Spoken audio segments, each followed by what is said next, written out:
Bien, donc, commençons pour mettre le compteur à 30 minutes, s'il vous plaît. Non, c'est pas grave. Je suis Carole Thaler.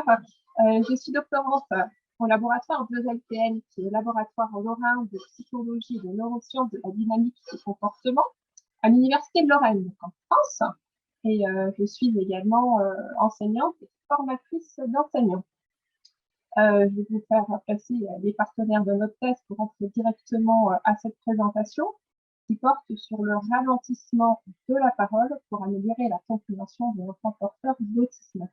Je vais essayer de parler lentement puisque le but de cette intervention est aussi de vous montrer que lorsqu'on ralentit la parole, on peut arriver à mieux comprendre. Mais je crois que comme la personne qui m'a précédée, je vais parler un petit peu trop parce qu'il y a beaucoup de choses à dire. J'espère que néanmoins la compréhension sera facilitée pour vous. Alors, passons à la page suivante, qui ne veut pas passer.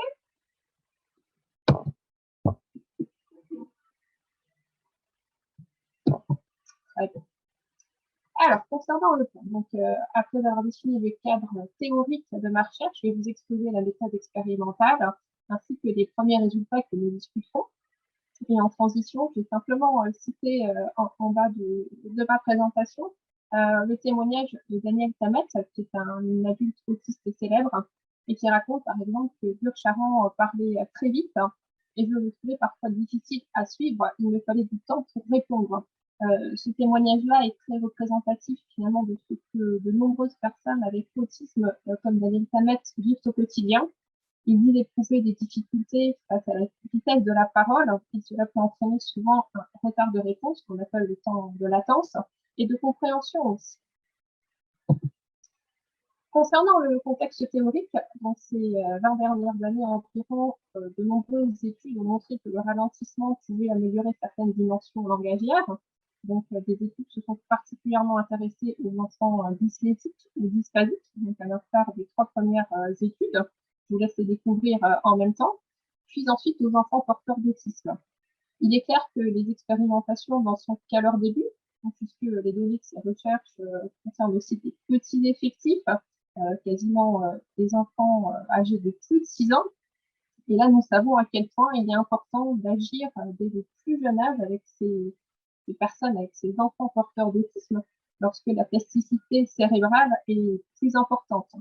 Donc, à titre d'exemple, par exemple, un enfant à l'âge de 18-20 mois peut acquérir de 4 à 10 nouveaux mots par jour.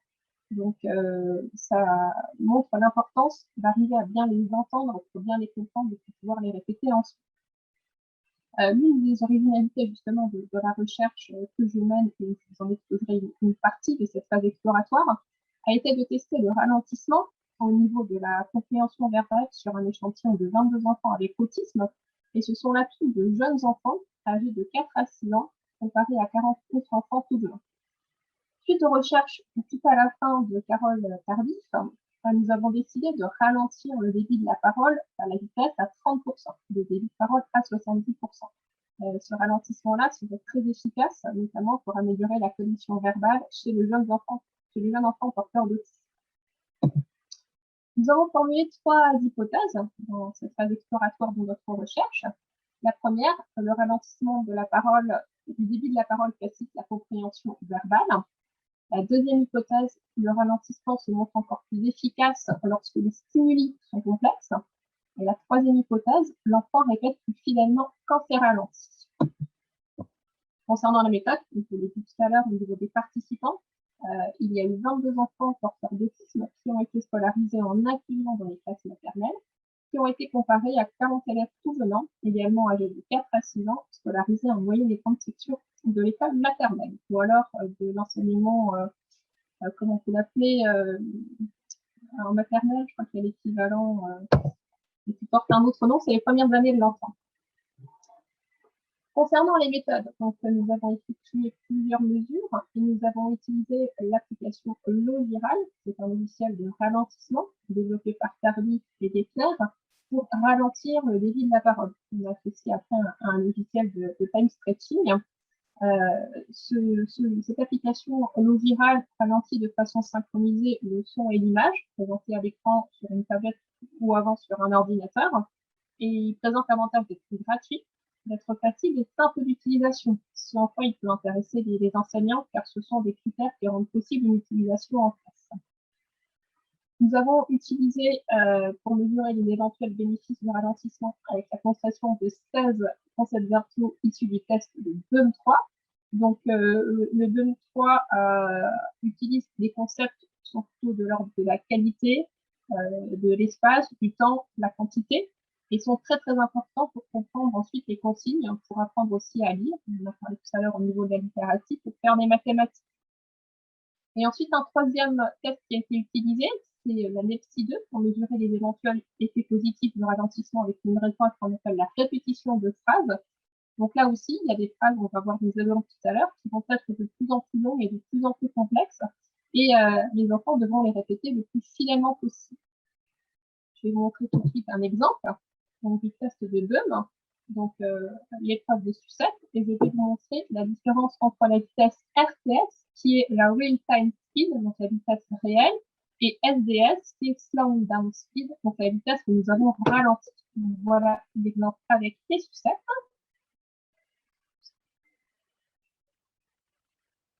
Et la vitesse ralentie.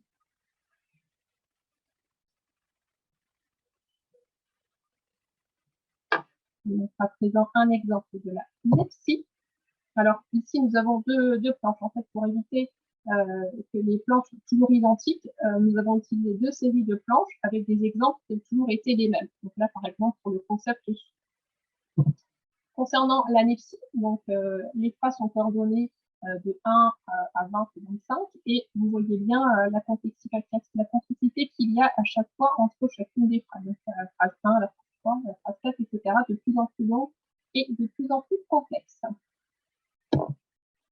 Concernant le protocole expérimental, nous avons dans ce protocole 4 phases différentes, 4 étapes successives à chaque fois qui sont entrecoupées par des puzzles en fait, pour essayer de vider la mémoire de travail de l'enfant, de poser une activité distractive. Donc, nous proposons déjà les concepts de base en mode SDS, en vitesse ralentie, puis ensuite les concepts de base en vitesse réelle.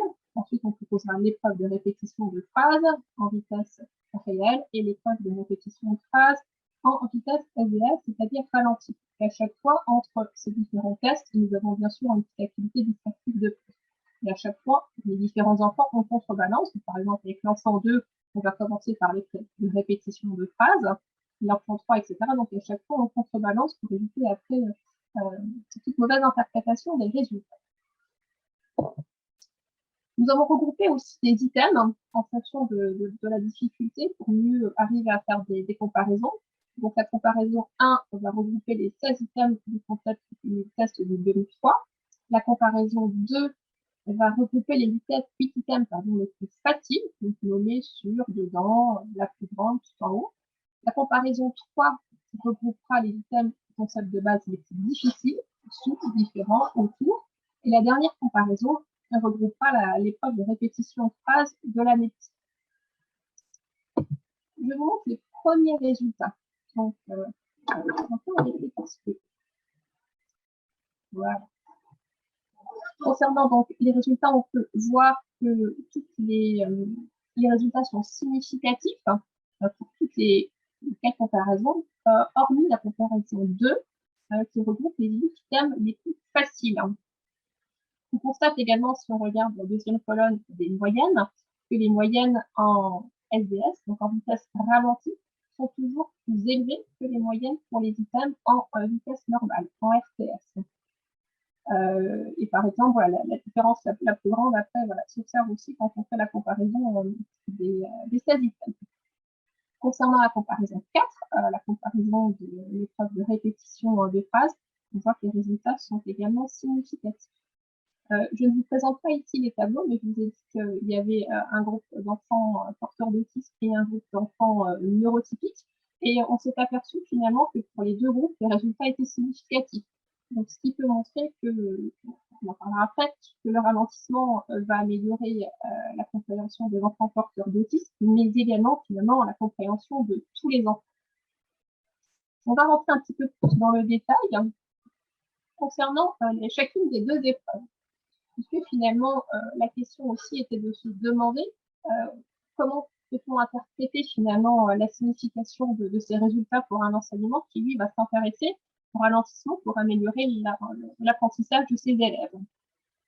Donc ici, sur ces deux graphiques que je vous présente, on a essayé d'analyser plus finement les résultats du test du Dunn-Frank dans un premier temps, en tenant compte de la complexité croissante des items pour chaque groupe, et nous avons construit calculer les scores moyens en vitesse normale, en vitesse ralentie, en recoupant 4 items successivement.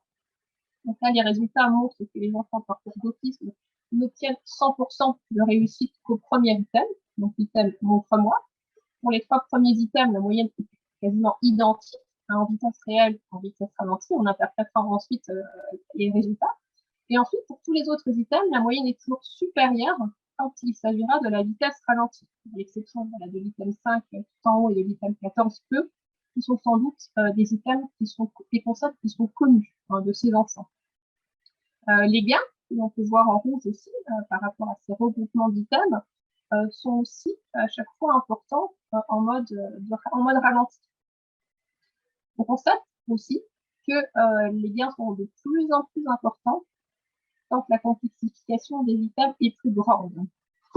Donc on peut voir par exemple sur les 4 premiers items, le mode SDS améliore des réussites de 2,3%, et qu'ensuite, pour les groupes suivants, elle est de 6%, de 7,8% et enfin de 12,3%.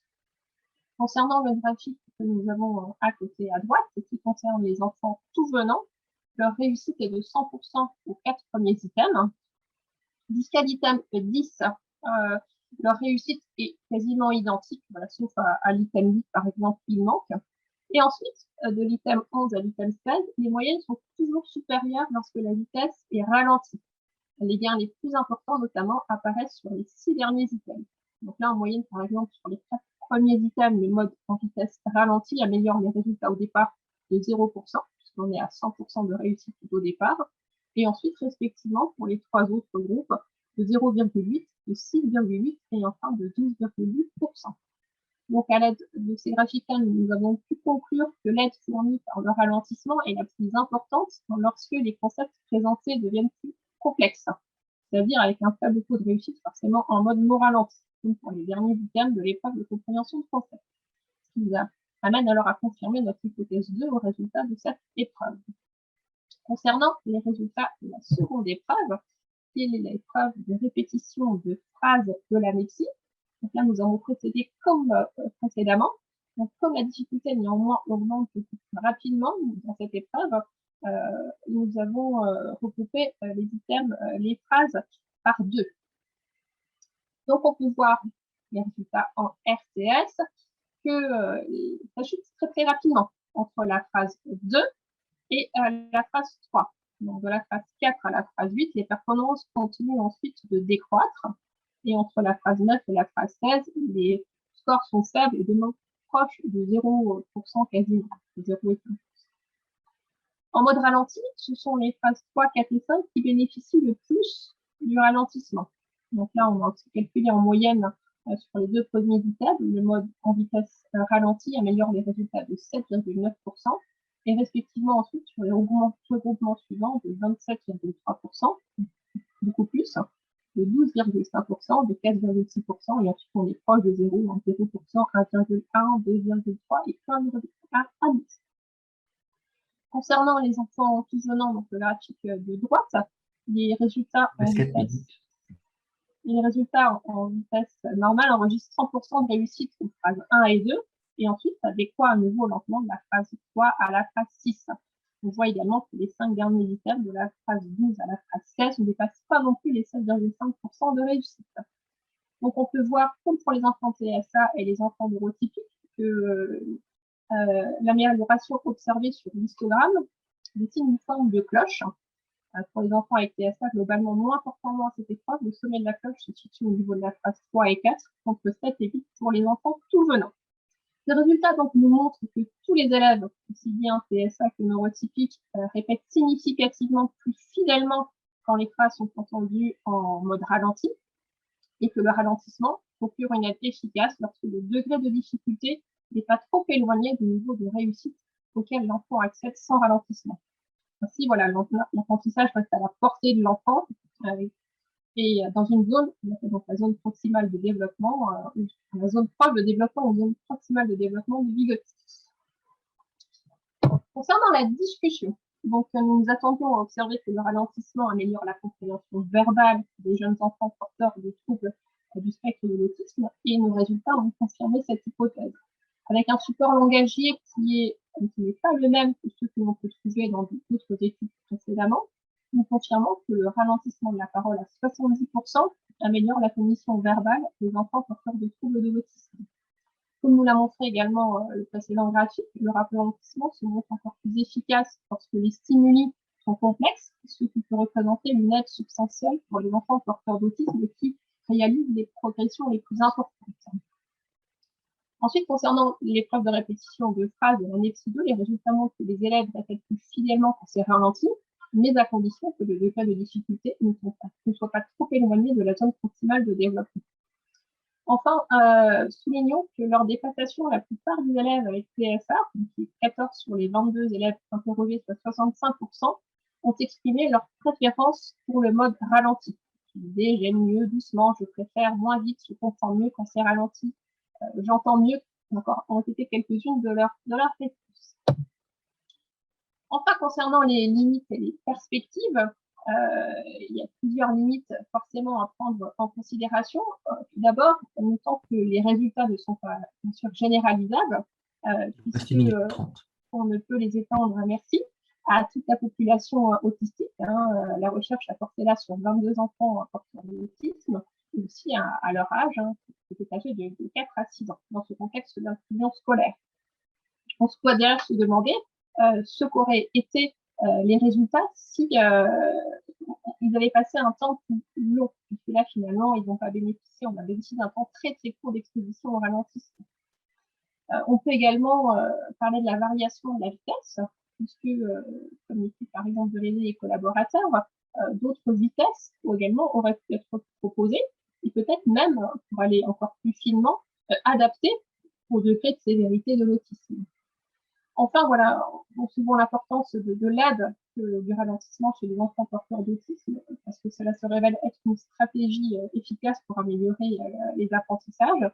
Et avec ces premiers résultats qui, pour nous, sont encourageants, on s'interroge, on s'est interrogé d'ailleurs sur une nouvelle expérimentation qui pourrait être proposée, alors pas avec un autre public pour les enfants allophones, mais avec l'application Appli Plus, qui, elle, va viser à tester le ralentissement des consignes dans le cadre d'une application numérique auprès d'un public plus large, puisque là, dans l'expérimentation, il y a 40 enfants en tout qui sont concernés, avec un groupe contrôle et un groupe expérimental. Donc voilà, je vous remercie pour votre attention. J'ai perdu la diapo, mais en fait, c'est parce que j'ai mis l'image en dessous. La bibliographie est à votre disposition aussi, si vous le souhaitez.